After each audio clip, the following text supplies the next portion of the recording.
Steve Bannon walked into his own studio that Tuesday afternoon with the kind of swagger reserved for men who believe they've already won the argument before it begins. The War Room podcast had become a fortress for him, a space where he controlled every question, every camera angle, every narrative arc.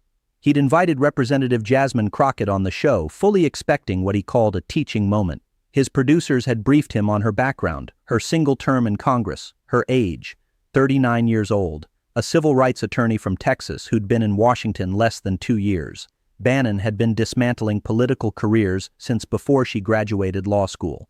He settled into his chair with visible satisfaction, adjusted his collar, and signaled to his control room that they were ready to begin. What he didn't know, what his producers somehow failed to mention in their research briefing, was that Jasmine Crockett had spent the previous 72 hours downloading every episode of The War Room from the past 18 months. She had transcribed 26 hours of Bannon's own broadcast content. She had cross-referenced his claims against Federal Election Commission filings, Treasury Department sanctions lists, and congressional testimony archives. And she had organized all of it into 4 color-coded folders that now sat in her lap, tabs visible to the studio cameras, each one labeled with a date range that would mean nothing to Bannon until it was far too late to prepare a defense. The show opened with Bannon's standard introduction, his voice carrying that peculiar mixture of theatrical outrage and smug certainty that had made him a favorite among audiences who preferred their politics delivered as performance art. He introduced his guest with what he clearly believed was magnanimous courtesy, thanking Representative Crockett for joining the program despite what he called the vast ideological distance between them. Then came the opening question, delivered with a smile that didn't reach his eyes. He asked her to explain to his audience how someone with her limited experience in federal government could possibly lecture members of Congress who had been serving their country for decades.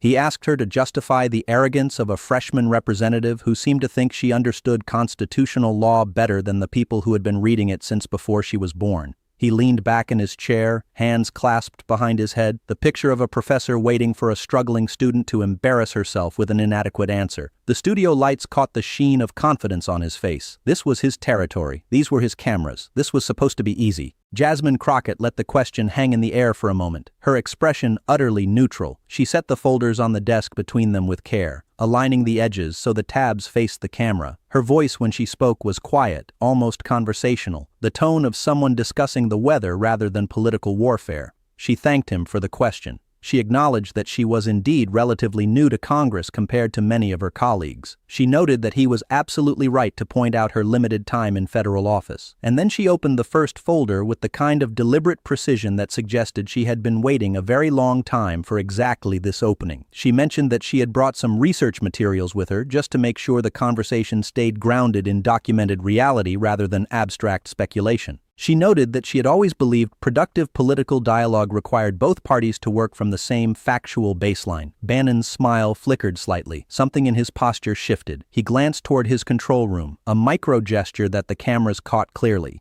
He had not expected folders. The first document she removed was a transcript from the War Room episode dated March 14th. She placed it on the desk between them, the official podcast network letterhead visible to the camera. She noted that on this particular broadcast, Bannon had stated, and she quoted him directly, her voice still carrying that unsettling calm, that President Biden had destroyed the American economy through reckless spending and that inflation under Democratic leadership had reached levels not seen since the Carter administration.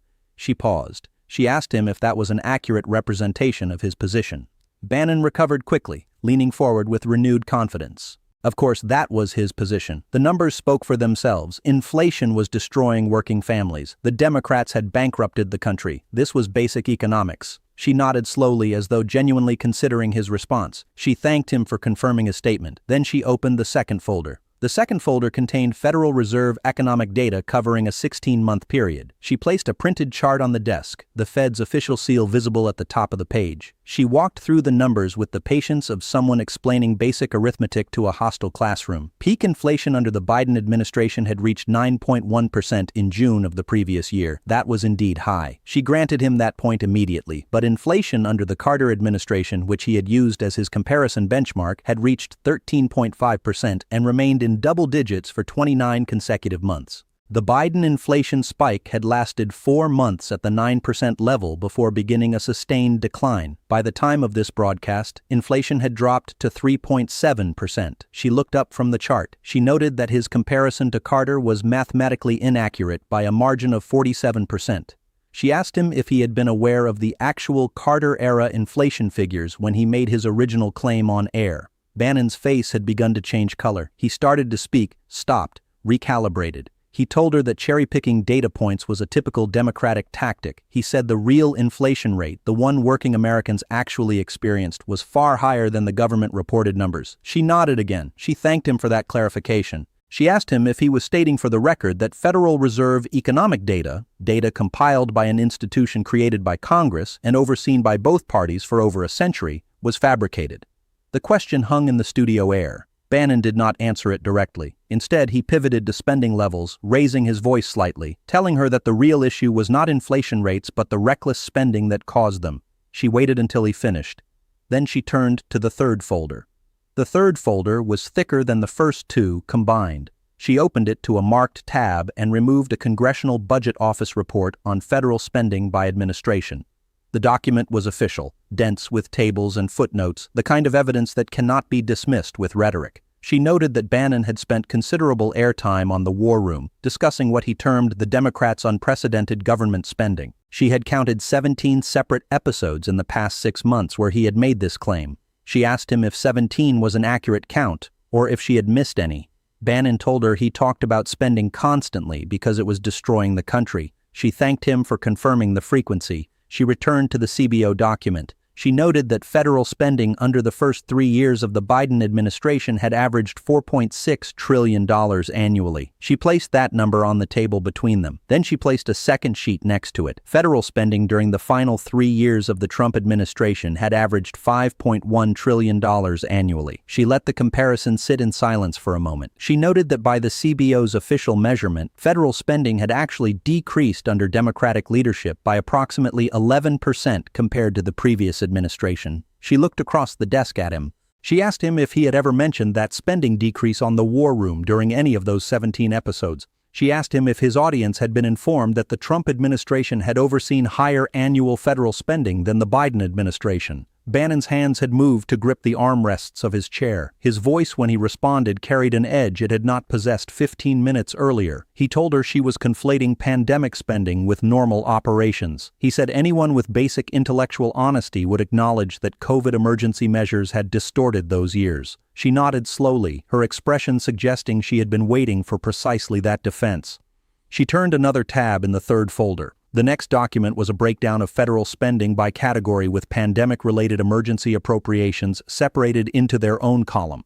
The spreadsheet showed spending figures with and without COVID relief measures included. She walked through the methodology with the tone of a professor who had graded this paper many times before. When pandemic spending was excluded entirely from both administrations, the Trump administration had still outspent the Biden administration by 7% on an annual average basis. She noted that defense spending alone had increased by $264 billion during the Trump years. She noted that the 2017 tax legislation had reduced federal revenue by approximately $2 trillion over the budget window while spending continued to increase. She placed a third sheet on the desk. It showed the federal deficit by fiscal year. The deficit had exceeded $1 trillion in fiscal year 2019, before a single COVID case had been diagnosed in the United States. She asked Bannon if he recalled discussing that pre-pandemic trillion-dollar deficit on his program. She asked him if he had described it at the time as reckless or unprecedented or destructive to working families. The studio had gone very quiet. Bannon's producer could be heard saying something indistinct through the control room intercom. Bannon waved him off with visible irritation. He told Crockett that he was not going to sit there and be lectured about deficits by someone whose party had spent the country into oblivion. He said the Democrats had no credibility on fiscal responsibility. She looked at him for a long moment, her face carrying something that was not quite a smile. She told him she agreed completely. She said neither party had credibility on fiscal responsibility. She said that was precisely the point. She asked him why his show had spent 17 episodes attacking Democratic spending without a single comparable episode examining Republican spending when the documented evidence showed the Republican administration had spent more. She asked him what journalistic principle justified that editorial choice. The silence that followed was absolute. 10 seconds, 15, 20. Bannon opened his mouth. No words came. He reached for his water glass, his hand unsteady enough that the cameras registered the movement. Finally, he told her that his show covered the news that mattered to his audience. She asked him if accurate information mattered to his audience. He did not answer. She turned to the fourth folder. This one had been organized differently from the others. Instead of government reports and economic data, it contained transcripts from the war room paired with documents that directly contradicted the claims made in those broadcasts. She removed the first pairing and placed both sheets on the desk. On April 7th, Bannon had told his audience that the Biden administration had opened the southern border to unrestricted illegal immigration, and that crossings had reached all-time record highs as a result of Democratic border policies.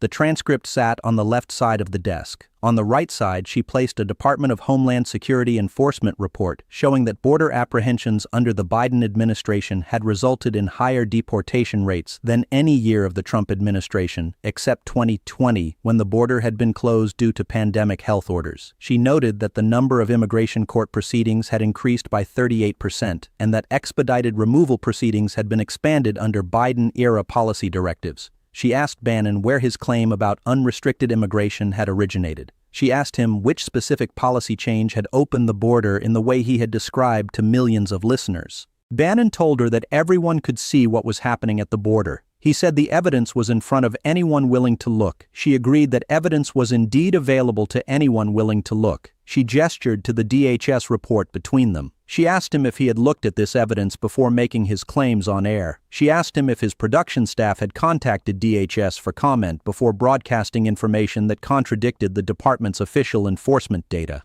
His face had gone from red to something approaching purple. He told her he was not going to be interrogated on his own show by someone who clearly had an agenda.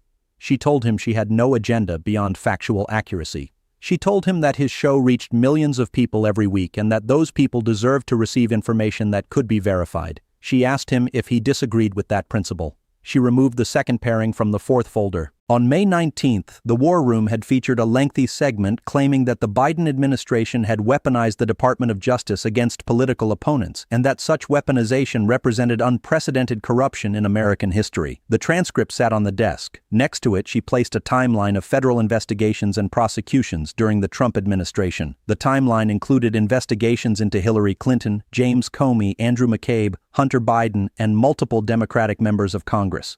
She noted that the Trump Department of Justice had opened investigations into political opponents at a rate 17% higher than the Biden DOJ based on publicly available case filings. She noted that Trump had publicly called for the prosecution of over 40 individual political opponents by name on social media and in recorded statements. She asked Bannon if investigating political opponents was unprecedented corruption or standard practice depending on which party held power. She asked him which principle his audience should understand as the truth. Bannon slammed his hand on the desk. He told her she was deliberately misrepresenting everything he had said. He told her she was taking his words out of context. She asked him what context would make his claims factually accurate. She asked him to provide that context now, on camera, with evidence.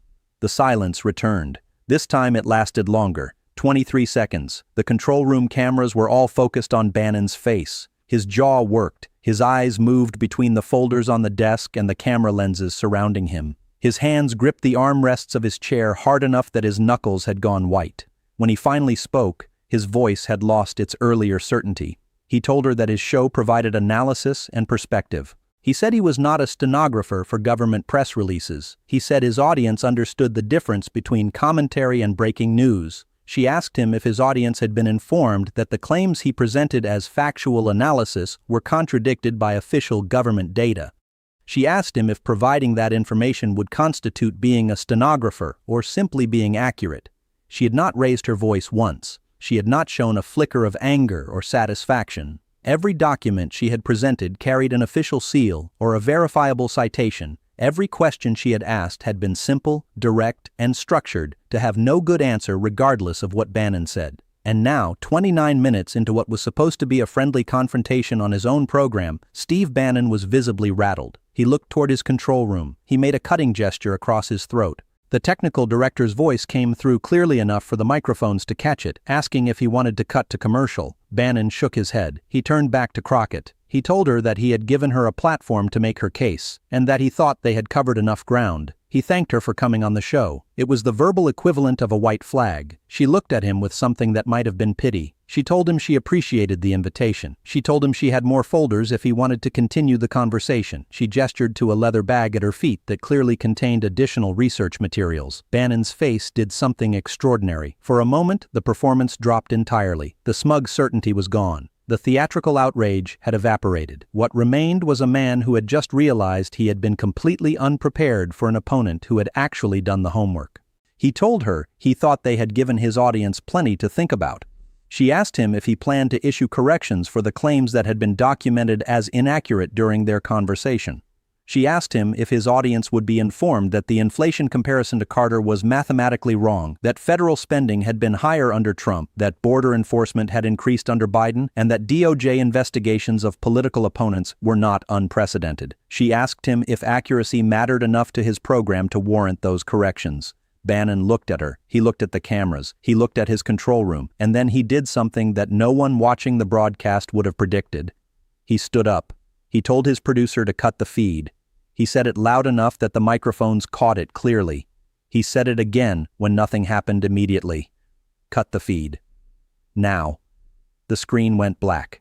The War Room's millions of regular viewers found themselves staring at a technical difficulties message, then at an abrupt cut to previously recorded content from a broadcast 3 days earlier. The live show had simply ended. Steve Bannon had walked off his own program rather than continue the conversation with a freshman representative from Texas who had brought receipts he could not explain away. The moment went viral within 90 minutes. Clips of the silence, of Bannon's face changing color, of his final instruction to cut the feed, circulated across every social media platform. The hashtag that emerged was not partisan. It was not celebratory. It was simply accurate. Daashir brought receipts. Political commentators from across the spectrum noted that they had never seen Bannon exit his own show before the scheduled end time. Media analysts pointed out that cutting a live feed during an interview was an admission that the conversation had become unmanageable. The War Room's own audience began asking questions in the program's social media comments. They wanted to know why the show had ended early. They wanted to know if the documents Crockett had presented were real. They wanted to know why their trusted source of information had been unable to answer simple questions about his own broadcasts. Jasmine Crockett did not celebrate. She did not post on social media about the encounter. She did not give interviews to other programs describing what had happened. She simply returned to her congressional office and continued working on the housing legislation she had been drafting before the Bannon invitation arrived. When reporters reached out for comment, her office issued a single-sentence statement. Representative Crockett believes all political media should prioritize factual accuracy over partisan narrative, regardless of ideological perspective. That was the entirety of her public response.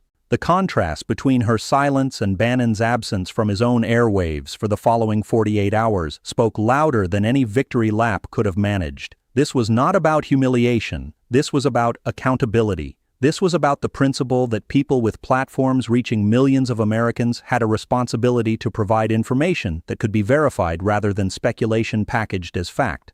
And this was about the increasingly clear pattern that certain figures in political media had built entire careers on the assumption that no one would actually check their claims against documented reality. The deeper story, the one that would take days for political analysts to fully articulate, was about preparation meeting arrogance. Steve Bannon had invited Jasmine Crockett onto the War Room because he believed her inexperience made her vulnerable. He had assumed that a freshman representative could be intellectually overwhelmed by a man with decades in political strategy and media. He had not considered that inexperience in congressional procedure had nothing to do with competence in legal research, and Jasmine Crockett had spent 15 years as a civil rights attorney before entering politics. She knew how to build a case. She knew how to cross-reference sources. She knew how to organize evidence in layers that anticipated and dismantled every possible defense. She had treated the Bannon interview exactly the way she would have treated a hostile deposition in a discrimination case. She had documented everything. She had anticipated his defenses. She had structured her questions to eliminate escape routes, and she had remained absolutely calm while doing it, because anger would have given him something to match, whereas relentless documented precision gave him nothing to grip. The 4 folders she brought contained over 200 pages of research. She had used perhaps 30 pages during the broadcast. The rest sat in her bag, ready in case the conversation had continued. She had prepared for a 90-minute confrontation. Bannon had ended it in under 30 because he recognized too late that he was not in control of the narrative despite sitting in his own studio surrounded by his own cameras. What happened in the days following the broadcast revealed something about the current state of political media. The War Room eventually returned to air with Bannon offering no explanation for the early termination of the Crockett interview. His program continued making claims about Democratic policies. His audience continued watching. But something had shifted. Clips from the Crockett interview were being used in media literacy courses.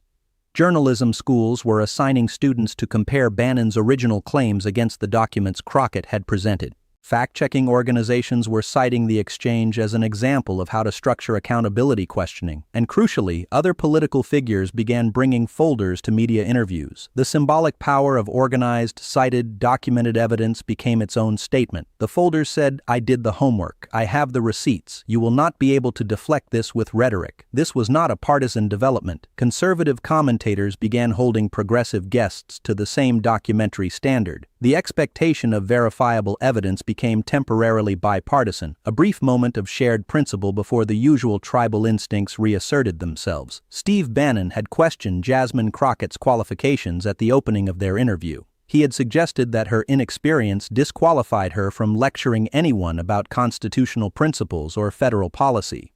By the time he cut the feed on his own broadcast, the question of qualifications had been permanently answered. A civil rights attorney who had spent her career fighting institutional power with documented evidence had brought those same skills to a political media confrontation. A man who had built a career on performance and narrative control had discovered that neither performance nor control mattered when the other person had actually read the source material. The folders sitting on that desk represented something more than research. They represented a principle that facts should not be partisan, that accuracy should not depend on ideological perspective, and that people with platforms have responsibilities to the millions who trust them. Whether that principle would survive contact with the broader political media ecosystem remained to be seen. But for 29 minutes on a Tuesday afternoon, in a studio designed to be a fortress of narrative control, preparation had defeated arrogance, evidence had defeated rhetoric, and a freshman representative from Texas had made one of political media's most prominent figures cut his own broadcast rather than continue answering questions about his documented claims. The ending was not satisfying because someone had been humiliated. The ending was satisfying because someone had finally been held accountable. And in an ecosystem where accountability had become increasingly rare, that simple fact was enough.